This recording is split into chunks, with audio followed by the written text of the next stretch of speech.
waxaa xalay magaalada Jowhar si rasmi ah looga dhawaaqay liiska xildhibaanada baarlamaanka labaad ee Hirshabelle iyadoo soo xulista xubnahaas uu weli ka taagan yahay muran xooggan. Guddiga farsamada ee maamulkaas ayaa shaaciyay liis 90 xildhibaan ah kuwaas oo isugu jira xubno cusub oo ay ka mid yihiin wariyaal iyo kuwa hore ugu jiray baarlamaankii hore ee maamulka Hirshabelle.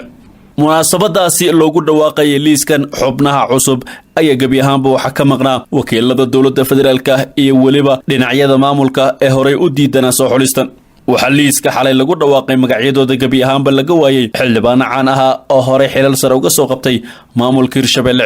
guddiga farsamada ee liiskan shaaciyay ayaa waxaa hore uga hor yimid madaxweynaha Hirshabelle Maxamed Cabdi Waare oo muddo xileedkiisu uu ku ekaa 17 bishan Oktoobar.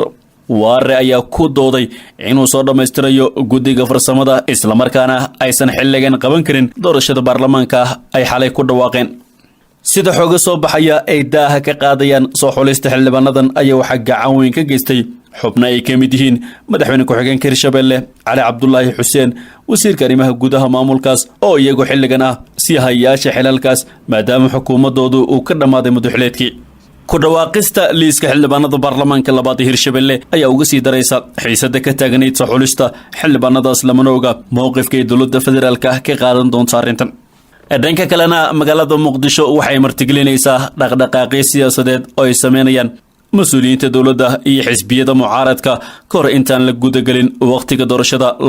2020-2021. Nairobi waa barta kulmisay siyaasiyiin u xusul duubaya hanashada kursiga ugu sarreeya dalka ee madaxweynaha waxaana weheliya shakhsiyaad kale oo ku haminaya kasoo muuqashada dowlad dhismaheeda la qorsheynayo.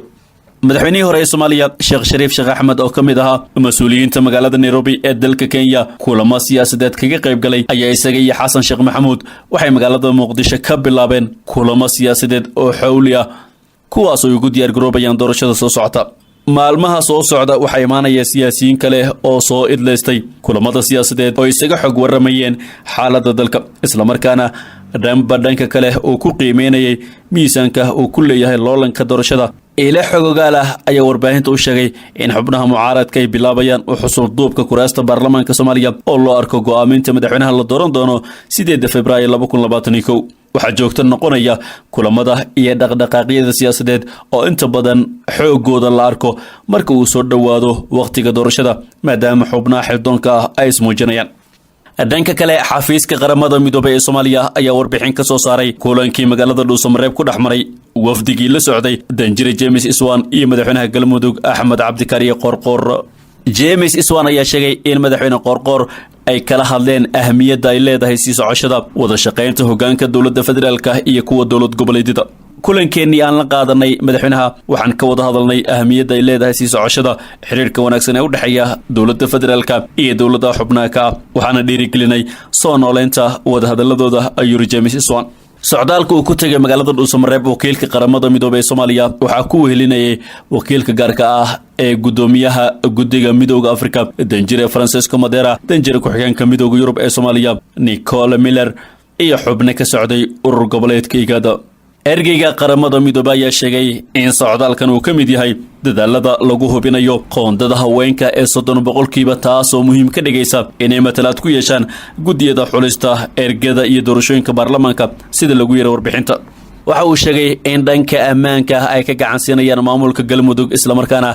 ay soo dhaweynayaan joogitaanka ciidamada AMISOM ee Galmudug si ay u taageeraan ciidamada amniga Soomaaliya. ugu dambeyntii waxa uu sheegay James Iswan in booqashadii ay ku tageen magaalada Dhuusamareeb ay u tahay booqashadii labaad oo bishan gudaheeda ay ku tageen mid ka mid ah xarumaha dowlad goboleedyada dalka isagoo soo dhaweyntii loo sameeyay kaga mahad celiyay shacabka iyo madaxweynaha Galmudug. isla wararka qaramada midoobay hadiyaan siyaan baqadna hay'adda qaramada midoobay oo qaabilsan caruurta ee UNICEF ayaa cambaaraysay dil shalay magaalada Muqdisho loogu geystay laba ka mid ah shaqaalaha gargaarka bini'aadanimo. dilka ayaa loo geystay sargaal la sheegay inuu ka tirsanaa gudoomiye waaxeedida degmada Kaxda iyo qof la socday oo olole talaala ka waday deegaanka markii la toogtay. UNICEF ayaa sheegtay in weerarada ka dhanka ah shaqaalaha caafimaadka ay xadgudub ku yihiin xeerarka caalamiga ah ayna tahay inaan loo dulqaadan. dhanka kalena xukuumadda Somaliland ay uu hogaamiyo madaxweyne Muuse Biixi Cabdi ayaa bishan gudaheeda soo saartay 2 go'aan oo culus kuwaas oo ka dhan ahaa qaramada midoobay isla markaana ay ku joojinayso wada shaqaynteeda sidaan ogaanay xukuumadda Somaliland ayaa wada shaqaynta qaramada midoobay u joojisay heshiis wada shaqayneed oo dhawaan ay kala saxiixdeen qaramada midoobay iyo dawladda Soomaaliya heshiiskaasi ayay Somaliland u aragtaa mid lagu hoosgeenayo dawladda federaalka isla markaana wiiqaya qarannimadeeda maadaama ay ku doodo inay tahay dal madax bannaan sida mas'uul ka tirsan xukuumadda Muuse Biixi oo u sheegay warbaahinta wasaaradda qorsheynta iyo horumarinta Somaliland ayaa soo saartay bishan gudaheeda 2 wareegto oo ku kala taariikhaysnaa 17kii iyo 25kii bishan Oktoobar kuwaas oo ahaa go'aano ay ku joojinayso xiriirka wada shaqaynta ee qaramada midoobay xukuumadda ayaa marka hore sheegtay inay joojisay dhammaan howlaha qaramada midoobay ee la xiriira dejinta qorshayaasha heshiiska wada shaqaynta horumarinta waarta ee loo yaqaano UNCF iyadoo midka go'aankeeda labaadna ku shaacisay in xukuumadda Somaliland ay deegaanadeeda ka mamnuucday dhammaan hay'adaha hoostiga qaramada midoobay isla markaana lagu hakiyay wada shaqayntooda go'aanada Somaliland ay ku joojinayso wada shaqaynta qaramada midoobay ayaa lagu sheegay mid ay kaga jawaabayso faragelinta ka dhanka ah madax bannaanida ay ku doodo hay'adaha kala duwan ee qaramada midoobay ayaa howlo horumarineed iyo mid bini'aadanimo oo baaxad leh waxay ka wadaan deegaanada Somaliland ilaa haddana ma jirto jawaab celin ay ka bixisay go'aanka Somaliland iyadoo la soo warinayo inay ka baaraan degayso ka falcelinta go'aankaasi geesta kalena Cumar Filish ayaa xaalad caafimaad u jooga dalka Turkiga ila waradi lagu kalsoon yahay oo ka tirsan maamulka gobolka Banaadir ayaa inoo sheegay in gudoomiyaha gobolka Banaadir ahna duqa Muqdisho Cumar Maxamuud Maxamed Cumar Filish uu arrimo caafimaad u joogo dalka Turkiga wararkan helnay ayaa sheegaya in gudoomiye Cumar Filish uu ku soo kacay xanuun la sheegay in uu ka dhashay dhaawac hadda ka hor ka soo garay madaxa gaar ahaan meel u dhow isha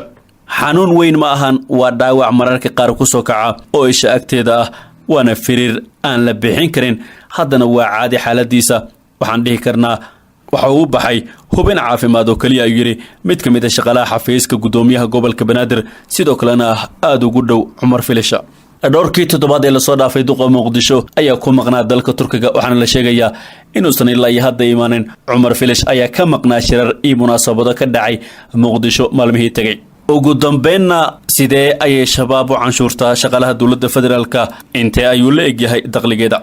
warbixin dheer oo BBC do ay diyaarisay ayaa lagu sheegay in ururka shabaab dhaqaale badan oo canshuura uu ka aruursado gudaha Soomaaliya taasoo waliba ka badan tan ay qaado dawladda Soomaaliya warbixintan oo laga soo xigtay macadka cilmi barista ee Hiraal ayaa waxa lagu sheegay in shabaab ay ganacsatada ka qaadaan lacag dhan 15 milyan oo dollarka Mareykanka bil kasta taasoo ka badan lacagta dawladda ka soo gasha canshuurta ay ganacsatada ka qaado kasoo ganacsatada shabaab waxay lacag baada ka qaadaan shaqaalaha rayidka ee dawladda iyo xitaa saraakiisha ciidamada sida warbixinta lagu xusay lacagta ay shabaab ka qaadaan dadka Soomaaliyeed ee 15 milyan gaaraya kala bar waxay ka soo gashaa magaalada Muqdisho ee caasimadda Soomaaliya warbixinta ayaa lagu sheegay in ganacsatada Soomaaliyeed ay yihiin dhibanayaal oo dawladda iyo shabaab ay lacag canshuur ka kala qaadaan ayna ku qasban yihiin inay bixiyaan waraysiyo laga qaaday mas'uuliyiin dawladda ku jira ganacsato iyo xitaa hogaamiyaal ka tirsan ururka shabaab oo magacyadooda la qariyay ayaa lagu ogaaday in shabaab ay lacag bille iyo mid sanadle ahba ka qaadaan dhammaan shirkadaha waaweyn ee dalka ka jira taasoo u kala qaybiyaan canshuur iyo sako iyo xitaa mararka qaar shirkadaha laga qaado lacag dhan 2.5% lacagaha faa'iidada ah ay helaan shirkaduhu magaalada Muqdisho ganacsatada ka shaqeysata meelaha u dhow xarumaha dawladda sida agaarka madaxtooyada ayaa warbixintan lagu sheegay in laga qaado lacag canshuur ah oo shabaab ay qaataan dekada weyn ee magaalada Muqdisho oo ah isha dhaqaalaha ugu badan oo ka soo gala dawladda Soomaaliya ay warbixintan sheegaysa in shabaab ay il dhaqaale u tahay oo ay canshuuraan ganacsatada wax kala soo dega mas'uuliyiin magacyadooda la qariyay oo dekada ka shaqeeya ay warbixintu sheegaysa in shabaab ay u gudbiyaan warqadaha manifestada loo yaqaan ee maraakiibta wadato macadka Hiraal oo warbixintan laga soo xigtay waxa uu sheegay in shaqaalaha dawladda qaarkood ay xitaa shabaab siiyaan qayb ka mid ah mushaarkooda si ay kaga nabad helaan shaqaalaha dawladda iyo dadka kale ee ka shaqeeya meelaha dawladdu ka taliso waxay sheegeen taleefano lagala soo xiriiro sidaasna ay lacag ku bixiyaan